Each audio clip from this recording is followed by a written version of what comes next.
বাংলাদেশে যত রকম ফল আছে দুই একটা ফল ছাড়া সব ফলই কিন্তু আমেরিকার ফ্লোরিডাতে পাওয়া যায়। আপনারা আমার ভিডিও দেখলেই বুঝতে পারবেন। আমেরিকার অন্যান্য জায়গায় যেসব আপু ভাইয়ারা আছেন যারা কিনা ওই যে 6 মাস ঘরবন্দি হয়ে থাকেন শীতে, তারা কিন্তু আবার দুই একজন আছে আমাকে হিংসা করেন, অনেক ধরনের কমেন্ট করেন, অনেক ধরনের ভিডিও বানান।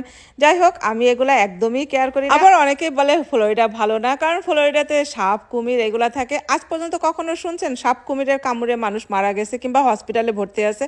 তো যাই হোক, এগুলা তাদের কাজ, তারা করবে। আর আমার কাজ হচ্ছে গাছ থেকে এরকম মজার মজার ফল পারবো আর খাবো আর দেখাবো।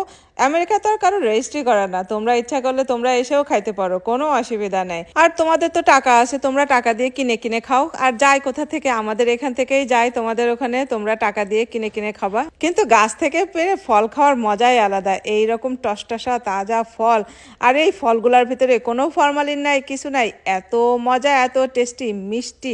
যাই হোক, কেমন লাগলো অবশ্যই কমেন্ট করে জানাবেন। আর আমাকে খোঁচা দিয়ে লাভ নাই, কোনোই লাভ নাই, আমার কাজ আমি করেই যাব। গাছ থেকে এরকম টসটসা ফল পারবো আর খাবো।